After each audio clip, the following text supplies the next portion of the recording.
नमस्कार सांग माने आपण मानकु स्वाधीनता दिवस रे अनेक शुभेच्छा और शुभकामना। आज आम पालन करचु स्वाधीनता दिवस जहाँ आमको मन पकई दिए स्वाधीनतार मूल्यबोध। स्वाधीनता माने नुहे जे देश केवल स्वाधीन होइला।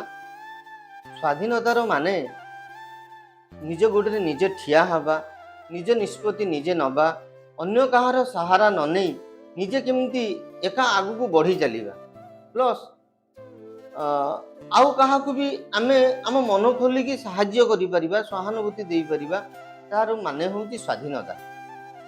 सेमती स्वाधीनतार मूल्य को बुझी स्वाधीनतार मूल्य रे बंचिथिबा जने अनन्य प्रतिभार जने महिला तांको आमे स्वागत करिबा आज आम बिंग तारा चैनल को।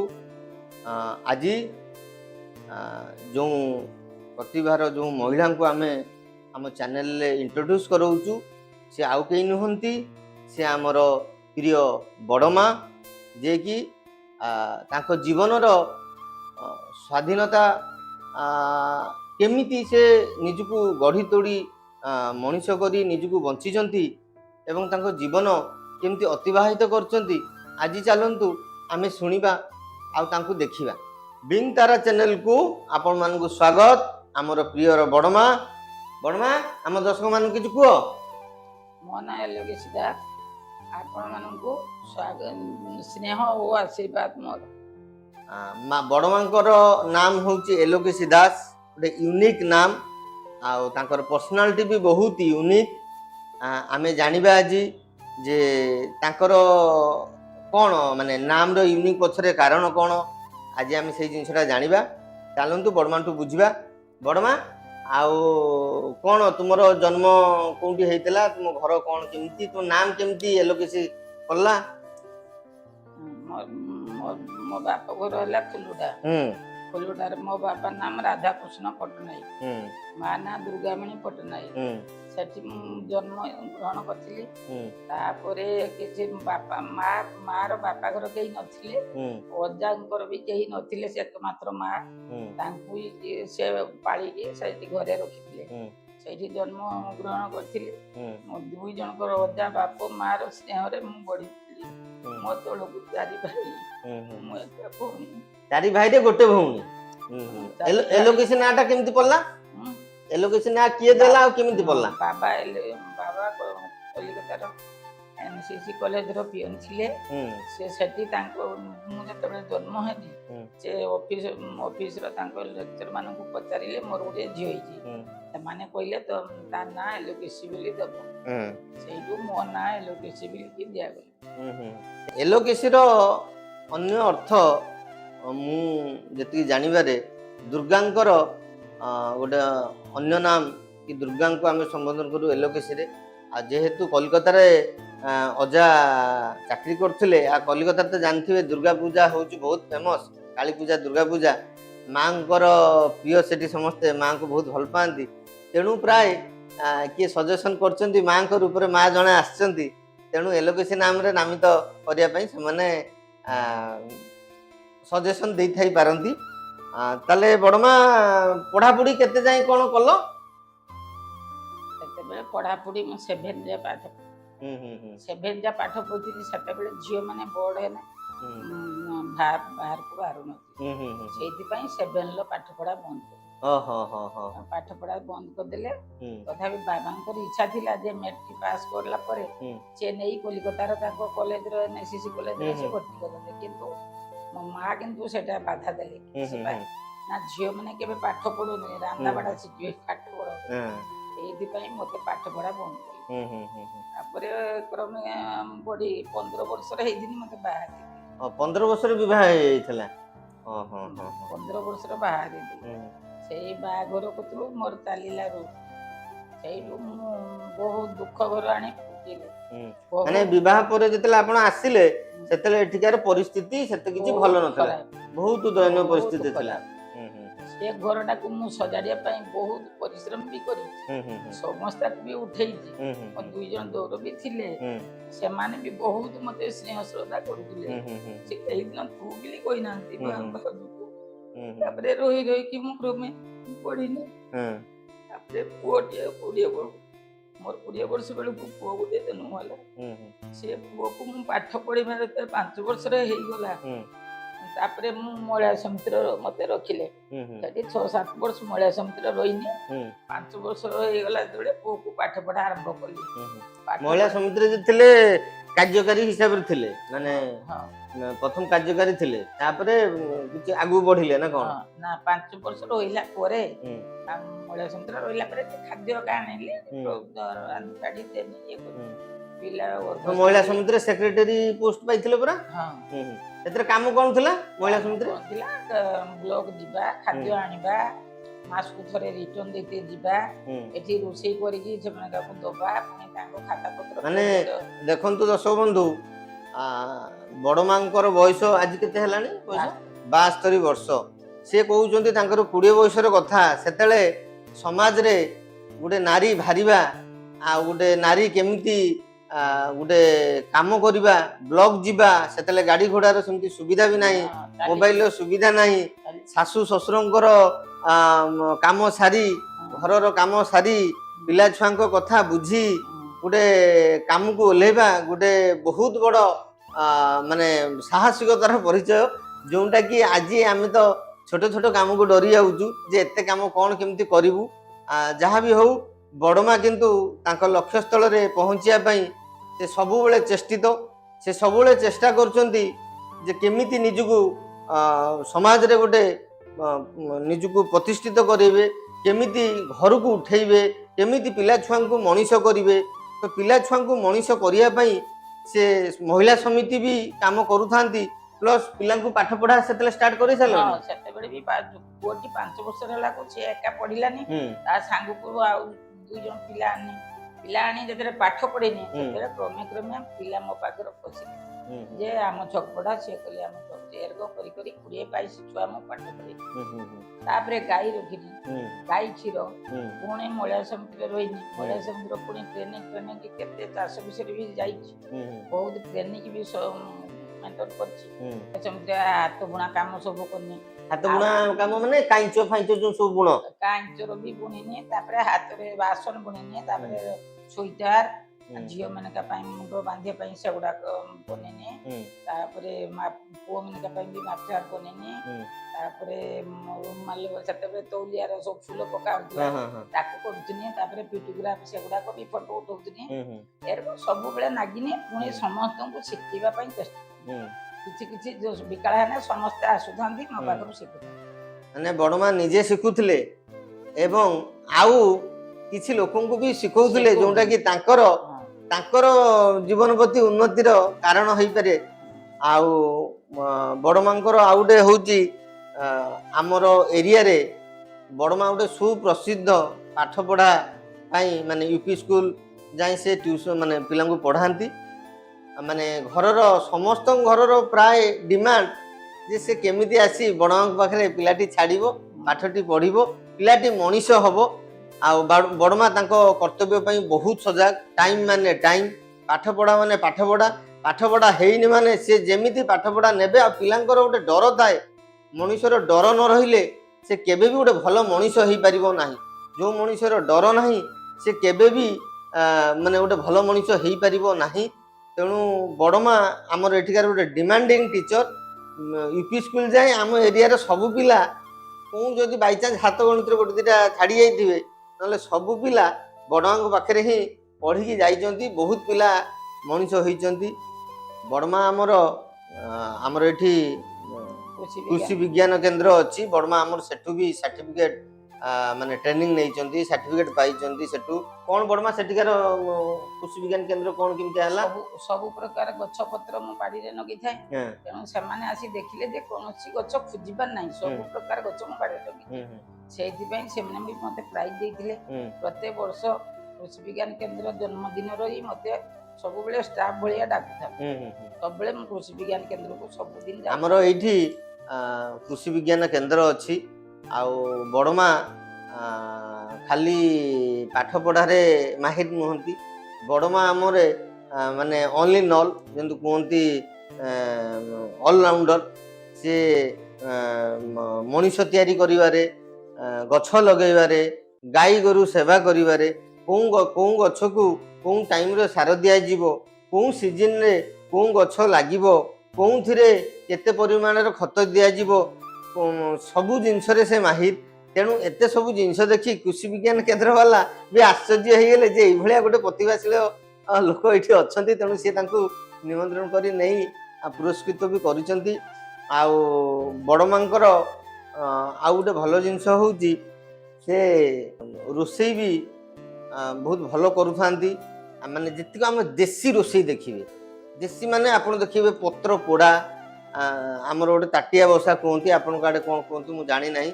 ସୋରିଷ ବାଟଣ, ସୋରିଷ ବେସରରେ ଆଳୁ ଝିରଝିର କାଟିକି ଟମାଟୋ ପକେଇ ଚୁଲି, ସେତେବେଳେ ତ ସବୁ ଚୁଲି ରୋଷେଇ ନା। ଆଉ ଚୁଲିର ଯେଉଁ ଟେଷ୍ଟ, ଚୁଲି ରୋଷେଇରେ ଯେତେ ସବୁ ଘରୁଆ ଶାଗ, 4-5 ପ୍ରକାର ଶାଗକୁ ମିଶେଇକି ଆଣିକି ତାକୁ ଗୋଟେ ଛୁଙ୍କ ମାରିବା, ବହୁତ ପ୍ରକାର ଘରୋଇ ଜିନିଷ। ଆଉ ଆମ ଗାଁରେ, ଆମ ଆଖପାଖରେ ଯାହାର ବି କୌଣସି ପ୍ରକାର କିଛି ବି ଦେହ ଖରାପ ହୁଏ, ଜଡ଼ିବୁଟିର ବି ଜ୍ଞାନ, ମାନେ ତାଙ୍କ ପାଖରେ ଜ୍ଞାନ ଅଛି। ଯେମିତିକି ନଜର ଔଷଧ, କେଉଁଠି ଝାଡ଼ା ପତଳା ହେଲା, କେଉଁଠି ଥଣ୍ଡା ଛାଡ଼ିଲା ନାହିଁ, କାଶ ଛାଡ଼ିଲା ନାହିଁ, ଯେତେ ପ୍ରକାର ଜଡ଼ିବୁଟି ବି ସେ ଜାଣିଛନ୍ତି ଆଉ ତାଙ୍କ ବାଡ଼ିରେ ଅଛି। ସେ ସମସ୍ତଙ୍କୁ ଦିଅନ୍ତି, ନିଃଶୁଳ୍କରେ ଦିଅନ୍ତି, ଆଉ ଭଲ ପାଇ ଦିଅନ୍ତି। ଲୋକ ବି ଆସିକି ସମସ୍ତେ ଏଇଠି ଆସି ପହଞ୍ଚନ୍ତି ଯେ ମାମା, କିଏ ଡାକେ ଦିଦି, କିଏ ଡାକନ୍ତି ଜେଜେମା, ଆମକୁ ଟିକେ ଦବ ନା। ହଁ ହଁ ଠିକ୍ ଅଛି, ଏଇ ଜିନିଷକୁ ଏଇ ଜିନିଷ କରିଦିଅ, ପୁରା ଠିକ୍ ହେଇଯିବ। ଆଉ ସତକୁ ସତ ହୁଏ ଠିକ୍। ବଡ଼ମା କ'ଣ କେମିତି ଏସବୁ ବିଷୟରେ ଜ୍ଞାନ କେମିତି ଆସିଲା? ଜ୍ଞାନ ନିଜେ ଶୁଣି ଶିଖିକି ଜାଣି, ତାପରେ ଯେଇଠି ଟ୍ରେନିଂରେ ପଡ଼ିଲା ସେଠି ସମସ୍ତେ ଏଟା ସେଟା ବରାଦ କଲେ, ସେଠୁ ଶିଖିନି।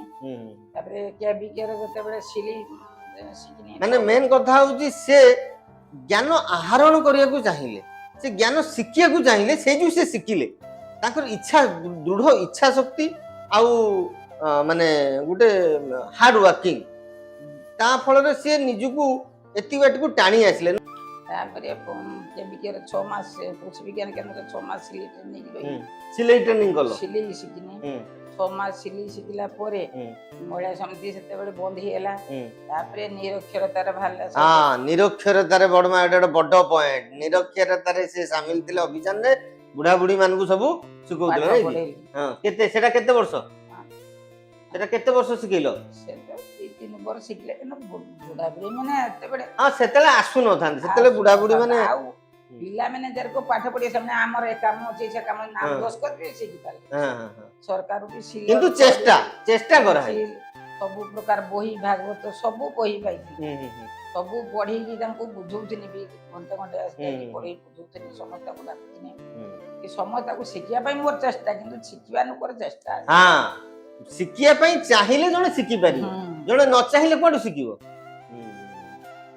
ତାପରେ ସେଠି କୃଷି ବିଜ୍ଞାନ କେନ୍ଦ୍ର ସରି ସେଠି ନିରକ୍ଷରତା ରହିନି। ନିରକ୍ଷରତା ସେତେବେଳେ ବି ନିରକ୍ଷରତା ରହିନି ବି ଟ୍ୟୁସନ କରୁଥାଏ, 20-25 ପିଲା ଟ୍ୟୁସନ କରୁଥାଏ। ତାପରେ ବଡ଼ ପୁଅ କ୍ରମେ ପଢ଼ିଲା। ଯେତେବେଳେ ମୁଁ ପଢ଼େଇ ନ ପାରିନି, ସେତେବେଳେ ସେଇ ଟ୍ୟୁସନ କରିକି ତାକୁ ପଇସା ଦେନି। ମୁଁ ଟ୍ୟୁସନ କରିନି, ତାକୁ ପଇସା ଦେନି। ତା ତଳକୁ ଗୋଟେ ଭାଇ ଛୁଆ ଆଉ ଜଣେ ହେଲା, ସିଏ ବି ସେଇ ମୁଁ ଟ୍ୟୁସନ କରିଥାଏ ଯେତେ ପର୍ଯ୍ୟନ୍ତ, ତାପରେ ମୁଁ ତାକୁ ଟ୍ୟୁସନ କରି ପଇସା ଦେନି। ସେ ଟ୍ୟୁସନ ଯେତେ ବାଟ ହେଲା, ତାପରେ ଗୋଟେ ଝିଅଟା ବି ନିଜେ ପଢ଼େଇଛି, ଟ୍ୟୁସନ ଦେଇନି, ମୁଁ ନିଜେ ପଢ଼େଇକି ଯେତିକି ଯାହା ପାରିକି ପଢ଼ିଛି। ଝିଅଟା ବି ପଢ଼ିଲା କ୍ରମେ। ଯେତେବେଳେ 10 କ୍ଲାସ୍ ଝିଅ ପାଠ ପଢ଼ିତେ ଗଲା, ସେତେବେଳେ ମୁଁ ସେଇ ଟ୍ୟୁସନ ବାଲା ମାନଙ୍କ ପାଖରୁ ଆଗକୁ ତାଙ୍କ ବାପା ମା ପାଖରୁ 2 ମାସ 3 ମାସ ଆଗୁଆ ପଇସା ଆଣି ତାକୁ 10th କ୍ଲାସ୍ ପରୀକ୍ଷା ଦେଇତେ ପଠେଇଲି। ଆଉ ତୁମର ଏବେ ଆମର ଯୋଉ ଗାଁର ଭାଗବତ ଟୁଙ୍ଗି ହେଇଛି, ତମେ ତ ଆଧ୍ୟାତ୍ମିକ ବହି ଫହି ସବୁ ପଢୁଛ, ଯୋଉ ଟୁଙ୍ଗି ହେଇଛି ସେଠିକି ବି ଯାଉଛ, ତ ଏଇ ଯୋଉ ଗୀତା ଭାଗବତ ସବୁ ପଢୁଛ, କ'ଣ ବହି ସବୁ ଜାଣିଲନି? ମାନେ ଆମ ଆଧ୍ୟାତ୍ମିକ ଉପରେ କିଛି ବହି, କୋଉ ବହି ପାଠ ପଢିଲନି? ଗୀତା ହୁଏ, ଭାଗବତ ହୁଏ, ଆହୁରି ଭଜନ ମୁଁ ତ ମାସେ ହେଲା ସେଇ ସବୁ କଥା ଆଲୋଚନା ହଉଛି। ଏବେ ଲାଷ୍ଟ ଆଉ ଏଇ ଯୋଉ ତୀର୍ଥ ମଝିରେ ଯାଇଥିଲ ପରା, କେତେ ଗୁଡା ତୀର୍ଥ କରିବାକୁ ଯାଇଥିଲ? ଓଡିଶା ସାରା ବୁଲିବାକୁ ଯାଇଥିଲି। ଓଡିଶା ସାରା ବୁଲି ଦେଇଛ? ଓଡିଶାର ଯେତେ ଠାକୁର ସବୁ ଦେଖିବା ପାଇଁ ମୋର ଇଚ୍ଛା ହେଲା।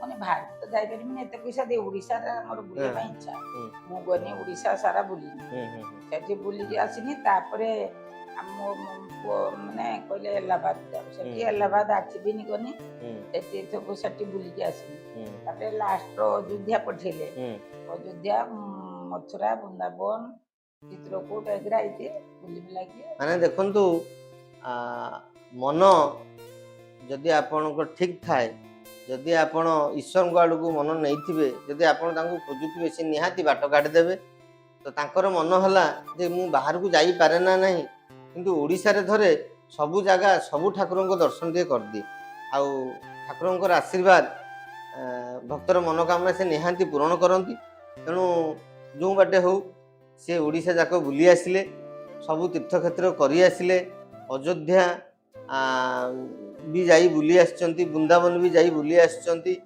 ଆଉ କ'ଣ ଆଉ ଜୀବନରେ ମଣିଷ ଜୀବନରେ ଆଉ କ'ଣ ଅଛି ଏବେ ସବୁବେଳେ ସେ ମାନେ ଚାହୁଁନାହାନ୍ତି ପାଠ ପଢ଼ିବା ପାଇଁ ତଥାପି ଲୋକ ଜବରଦସ୍ତି ଆଣିକି ଛାଡ଼ି ଦେଇ ଯାଉଛନ୍ତି ଘରେ ପିଣ୍ଡାରେ ବସେଇ ଦେଇ ଯାଉଛନ୍ତି ନା ମୁଁ ଛାଡ଼ି ଦେଇ ଗଲି ପିଲା ତଥାପି ସେ ପଢ଼ି ଚାଲିଛନ୍ତି ଆଉ ସକାଳ ସନ୍ଧ୍ୟା ସବୁବେଳେ ଧାର୍ମିକ ପୁସ୍ତକମାନଙ୍କୁ ପଢ଼ୁଛନ୍ତି ସନ୍ଧ୍ୟା ହେଲା ମାନେ ଭାଗବତ ଟୁଙ୍ଗି ଗୋଟେ ଅଛି ସେଠି ଯାଇ ସେ ବସନ୍ତି ପଢ଼ନ୍ତି ଶୁଣନ୍ତି ବଡ଼ମା ସେତେବେଳେ ଏତେ କାମ ତ କରୁଥିଲ ସେତେବେଳେ ତ ଗାଡ଼ି ଘୋଡ଼ା ଏତେ ନଥିଲା କ'ଣ କେମିତି ଯିବା ଆସିବା କାମ ଦାମ କେମିତି କରୁଥିଲ ଚାଲିକି ସବୁ ଚାଲିକି ବ୍ଲକ ଯାଉଥିଲେ ଏଇ 4-5 କିଲୋମିଟର ଚାଲିକି ଯାଅ ଚାଲିକି ଆସ ମାସଟାରେ ଥରେ ରିଟର୍ନ ଦେଇତେ ଗଲି ଖାଦ୍ୟ ଆଣିତେ ଗଲି ଖାଦ୍ୟ ଯଦି ନ ମିଳିଲା ସେଦିନ ଚାଲିକି ଆସି ପୁଣି ଆବେ କେତେ ଅର୍ଡର ହବ ପୁଣି ଗନି ଏଇଭଳିଆ ଖଣ୍ଡେ ଅଧେ ବସ୍ ଥାଏ ସେଦିନ ଯଦି ପାଇନି ଆମେ ଚାଲିକି ଯିବା ବାପ ଘରକୁ ବି 4 କୋଶ 5 କୋଶ ବାଟ ଚାଲିକି ଯିବା ଆସିବା ମାନେ ସେତେବେଳେ ଆଣ୍ଠୁ ଗଣ୍ଠୁ ପ୍ରାୟ କାହାର କିଛି ସବୁ ଠିକ୍ ଠାକ୍ ଥାଏ ସବୁ ଥାଏ ତାପରେ ଏଇ ଯେ ଚାଷ ବାସ ହେଲା ସବୁ ମେସିନ୍ ମାଡ଼ିବା ଇଏ କରିବା ଧାନ ଉଠିବା ସେତେବେଳେ ତ ଧାନ ସବୁ ଢେଙ୍କିରେ କୁଟୁଥିବ ପ୍ରାୟ ମେସିନ୍ ଆସିଗଲାଣି ମେସିନ୍ ଥିଲା ଢେଙ୍କି ଧାନ କୁଟା ମୋ ଛୁଆ କାଲି ଥିଲା ଆଉ ମେସିନ୍ ଥିଲା ଧାନ କୁଟା ହଉଥିଲା କିନ୍ତୁ ଏଇ ମେସିନ୍ ର ଧାନ ଗୁଡ଼ ମାଡ଼ିକି ମେସିନ୍ ଚଲେଇବା ଧାନ ଉଠେଇବା ଧାନ ପକେଇବା ଆଉ ଏଇ ସବୁ କାମ ସବୁବେଳେ ହାର୍ଡ କାମ ଏଇଟା ଗୋରୁ କାମ ଏବାଟେ ପିଲାମାନଙ୍କ କାମ ଏଆଡ ରୋଷେଇବାସ କାମ ଏରକମ ସବୁ କରିକି ବି ଆଜି ଆଣ୍ଠୁ ଗଣ୍ଠି ମୁଁ ଚାଲିପାରେନି ଆଉ ଆଣ୍ଠୁ ଗଣ୍ଠି ଯୋଗୁଁ ବସି ଯାଇଛି ଘରେ ତଥାପି ଟ୍ୟୁସନ ମୁଁ ଛାଡ଼ି ନାହିଁ 72 ବର୍ଷ ହେଲାନି ଏବେ ଛୋଟିଆ 4-6ଟା ଛୁଆ ଧରିକି ଦିନ ମୁଁ ବସି